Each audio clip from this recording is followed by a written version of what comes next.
In my opinion, Zohran Mamdani should be deported immediately. There are others in the American government that agree. We will go over his alleged fraudulent paperwork. He's obviously a plant. One thing that it always surprises me is when people move here from other countries and want to run for office to turn where they're running for office into in our country to mirror their own. You see all these people coming from these other countries that they fled from, and they want to vote in the same policies that they left, but they want to do it here, which is illogical. If you're coming to the United States to be as an immigrant, you're coming here to be an American. The goal is to assimilate to us, not to change your environment to suit you. That's how you can tell these people are a plant. We use the word plant loosely, but what we mean is that they are funded and they are coordinated with another government and they are sent here to help bring down our country. People think that we're not at war. We're at war every day. It's just that the countries that we're fighting are smart enough to know they can't beat us. They couldn't defeat us in a stand-up, stand-alone fight. Our military versus your military, they're done. So they have to use different forms of warfare to go after us. This is another way. It's by sending in plants. And it's unfortunately, we're an open society here in America, and it's very easy. If you look at it, the two places where socialism and communism are extremely appealing are also the two most expensive places to live in the country, which is New York City and Los Angeles. In California, we had a taste of communism during the lockdown. They gave us free housing, free electricity, free water, free rent for years. That can turn even your most staunch capitalist into a communist because you start to question, well, why am I paying all these bills, but the people next door to me are not paying anything? It becomes appealing. So if somebody wants to run for office, all they have to do is just promise you a wrapped up communism. Free buses, free rent, free this, free that, in exchange for your freedom. Give them your vote, and I'll give you this. Your vote is for sale. And it makes sense in the most expensive cities. So you're going to notice that California is always lately teetering on just becoming full communist, which with a Democrat supermajority, whether it's fake or not, that's technically what we have in California. And now this is the move going for New York. Let's listen to the evidence against his citizenship. Breaking now. The New York City mayoral race just got a whole lot wilder. Imagine running for the city's top job, only to find out the first legal battle you might fight is for your own citizenship. That's exactly what's happening to Zohran Mamdani, the current frontrunner in the race to become NYC's next mayor. Here's the scoop. Two House Republicans, Randy Fine from Florida and Andy Ogles from Tennessee, are demanding the Department of Justice investigate how Mamdani became a U.S. citizen back in 2018. Wait a minute. Wait a minute. So you mean the guy who's running for the mayor of New York City, one of our greatest, largest cities, as far as population, you mean to tell me he barely became a citizen in 2018? There are shows that I'm still watching that are from, that's how recent that is in a relatively big scheme of things. My question is this: when to run for any type of political office takes ambition and it takes resolve, and you got to have a desire. If you're already that ambitious and you have that type of strength and you're mentally prepared for that, why wouldn't you just do that in your home country and change things there? Why would you come all the way to the United States to run for office? Their goal? Strip him of his citizenship and even deport him. Yeah, you heard that right. Deport the guy who might run the biggest city in America. So, what's got them so fired up? It all centers on Mamdani's application for citizenship. The accusation is that he failed to disclose membership in the Democratic Socialists of America, an organization Representative Ogles is calling communist. Under U.S. immigration law, being a member of a communist or totalitarian party can actually disqualify you from becoming a citizen. Ogles because it's completely antithetical to our Constitution and to what we believe in as Americans. It doesn't, it's a completely different way of life, and it doesn't make sense. The way that when I've studied how this country works, what it determines is that the Fed is largely in place to also ensure that we can protect the states from themselves. Meaning this, say you have a candidate running for office and he's a pyromaniac. He loves fire and he loves burning stuff down. And say somehow he's charismatic, he's able to sway a large portion of the voters and wherever he's living into also being pro fire. And they're like, we're going to vote. And if you vote me in, if we win, we're going to burn everything in the city to the ground. Something like that cannot be allowed to happen. But Rico, don't they have a right to choose? Yes and no. You have a right to choose to a point. That's why sometimes it's called the illusion of freedom. You're only free to do things within certain parameters. You cannot you cannot elect an open socialist, which is a form of communism, is the financial form of communism. You cannot elect somebody like that to be in charge because it would not make sense for this country. We are a capitalist society. Now, right now, we're already facing coming up. They call it the snapocalypse, where 40 what is that 40 million people 40 million. Where have I heard the number 40 million? I mean, of the United States population, what percentage does that come out to? Oh, yeah, 13. So apparently 13% of the population is threatening to riot if they're not giving their free socialist handout in November. That's already a big enough problem. Imagine when somebody like Mamdani gets into office in a state like New York. Now you change the standard. If people think that that you can use social services and government programs to purchase votes, well, then what's going to happen for the rest of the states? And if foreigners from other countries can just come here and run for office in different states, and all they have to do to win is just offer to give Americans free stuff, then a conservative American who believes in working hard and taking care of yourself and being responsible for yourself doesn't stand a chance. Because somebody who takes care of themselves versus somebody who's going to get handouts, the people are going to vote in favor of handouts every time. And again, that's a very appealing way of life. You're working hard, but the person next door to you is living next door to you with the same amount of privileges, but they don't work at all. It makes one question which one of us is insane, me or them. I used to live in Los Angeles. I live in downtown. I pay roughly 4,100 a month. I have a nice loft that I love my loft. But when I walk outside, there's literally homeless people everywhere, but they have a nice tent. They get free hotel stays, but we're technically neighbors. We live pretty much in the same quarter, like we're like adjacent to each other. I'm there. They're outside my building. I'm inside the building. We share the same amenities. Past a certain point, I remember one day one of the homeless guys. He turns out that he's retired. He just likes to just hang out forever. And he was like, I feel sorry for you. And I was like, what do you mean feel sorry for me, sir? You're the one living outside. He said, yeah, but you're the one going to work. You're going to be there all day.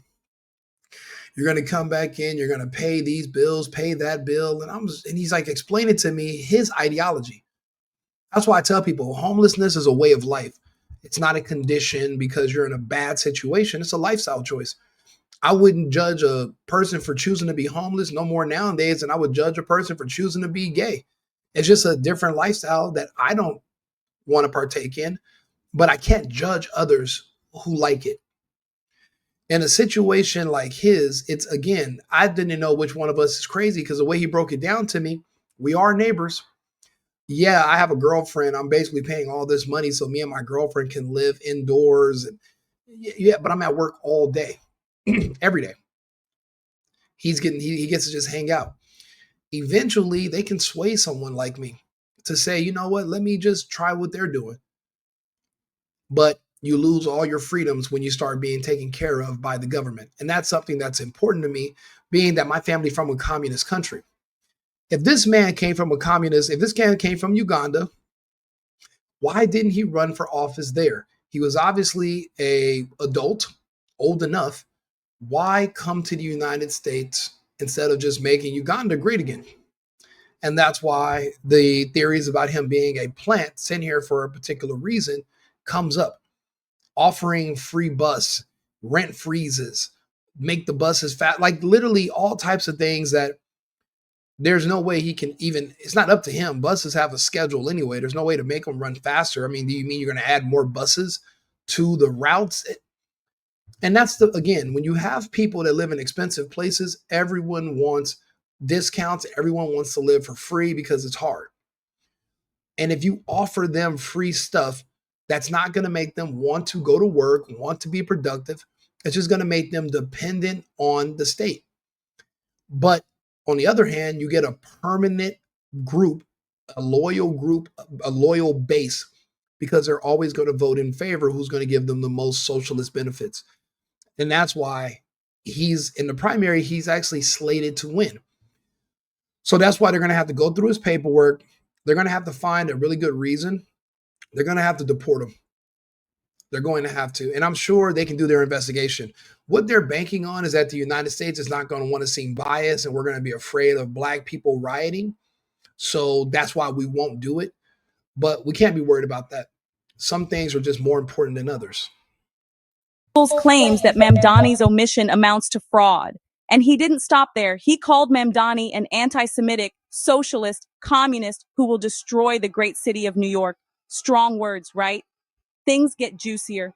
Mamdani's history includes calling for the release of the Holy Land Five, a group convicted for funding Hamas. And a recent photo surfaced of him posing with a controversial imam, once linked to the 1993 World Trade Center bombing investigation. For critics, it's all part of a pattern. For supporters, it's just guilt by association. Now, former President Trump is piling on, calling Mamdani a communist lunatic and threatening investigations if Mamdani actually wins the mayor's race. Meanwhile, He's actually our current President Trump. So I'm starting to think that this is a left wing bias. I don't know, but whatever. I just wanted them to read this out to you guys. the Justice Department isn't commenting, but they haven't ruled out an investigation either. Let's be real. Denaturalization in the US is extremely rare.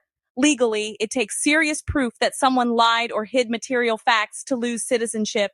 And Mamdani, he flat out denies being a communist. In fact, he's been serving in the state assembly for 5 years and leads the NYC polls by a mile. But with the election just days away, the attacks are getting personal and the stakes couldn't be higher. Is this Again, this is New York City we're talking about. The people with money, the people that have the means, they've already evacuated. They've left. The only people left are those who, for the most part, depend on social services, Section 8, food vouchers, and basically that's a permanent base, a permanent underclass. So that's all that's left. There's really no counter. There's no conservatives. They got out of the big cities for the most part, and places, especially places like New York and Los Angeles. But the thing is, he has been there for 5 years, and of course, he's not going to admit that he's a communist. But you can't go off of what somebody says. You got to go off of what they do and what they're offering. And what he's doing is he's offering to buy votes. If you look at his promises, it's a lot of it's financial things that he should not be able to do.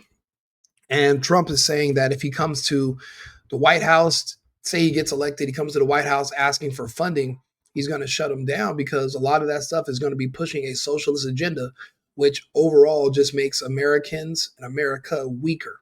because you become more and more dependent on the state. And that defeats the purpose of even being an American. To be an American, um, we have a constitution, but with freedom is responsibility to take care of yourself. That freedom doesn't mean that the state is responsible to take care of you. And unfortunately, too many of our people are being swayed into a communist belief system, and it's literally tearing down our country now. Again, they're talking about the snap-apocalypse coming up in a few days. All these people threatening to rob the stores if they don't get their free stuff that they feel that they're entitled to because they were born. Why are these people feeling so entitled to free anything? When did we stop wanting to take care of ourselves and our kids? I remember back when it was for senior citizens and disabled people, maybe, military vets with issues. They were the ones that needed the state, but not healthy people that are gaining weight and just refusing to work. But you will reward them and allow them to not work in exchange for their vote, and you'll support them. That's anti-American at its core, if you know what it means to be an American. A legitimate concern for national security? Or is it political theater, an attempt to gut the frontrunner before voters hit the polls? Whatever happens next, one thing's for sure, this mayoral race just became a national political firestorm. And Mamdani, he may have to fight for more than just your vote. He might have to fight for his place in the country. Stay tuned. This She is right about one thing. It does take a long time to denaturalize someone. We're seeing that with Ilhan Omar. Turns out she also falsified information on her immigration applications, and apparently she married her brother so that he can gain citizenship as well. And her brother's an open homosexual, so they're not welcome in Somalia. But now you see them literally importing Somalians by the million, like tons of them into Omar's district, and they're all voting whatever Omar says. So it's pretty much an invasion. Now that we're finding out that a lot of those people are here under with false immigration claims and their applications are forged or falsified information applications, we're going to have to start. We're deporting them too. But it just shows you that we're at a constant war, and being an open society means we have a stronger responsibility to vet people closer, or you will get an invasion. The Somalian invasion is real, and this Mamdani right now, this is a communist takeover in a way, because what he's offering is to create a form of government that is communist in New York State. Not verbally, but his policies, that's what they outline. Nothing's about self-independence. Everything's about letting the state take care of you. Unfortunately, that was Martin Luther King's dream. And people will want to be in denial about that, even though the man openly said it. The state should be taking care of you and your problems. So that's why so many people align with Mamdani, because they are also feel that they want to get free stuff. Everybody wants to scam this country. We can't allow it to happen. The Fed is going to have to do something to protect our city from itself. Again, even if all the voters want to vote in favor of burning down the city with fire, the Fed would have to step in, and they wouldn't allow that to happen. You can't do that. So that's how I see it. So I don't know if anybody agrees or disagrees, but let me know your thoughts on Mamdani. I'd like to hear them. But I mean, I'll be honest. Once they start offering free stuff to everybody, there might just be a population explosion. In California, a place that's extremely expensive, if they start saying, hey, move to LA, you'll get a 2-bedroom apartment for $600 a month, and the government's going to pay for it, and all this, you won't be able to. The flood, the instant migration, because nowadays, because it's so expensive, everybody will literally be looking for a different form of socialism to buy into. They'll literally give up some of their freedoms in exchange for some free stuff. And that's just the unfortunate state of where we are as a society mentally here in the United States. So that's why Mamdani is appealing. And I'll be honest, I don't think you can fight that kind of appeal. Obviously, not with the voters. So you're going to have to figure out a way to get them out of the country. or at least make him ineligible to run. It's just that, again, New York State is its own country. So I'm not sure how much the Fed can do, but I know the Fed's going to have to put things in place to protect the city of New York from itself. Like and subscribe, share the video. Right wing Rico, the single boyfriend. I'll be back on live in about 30 minutes with another topic. I appreciate you guys tuning in. Cheers.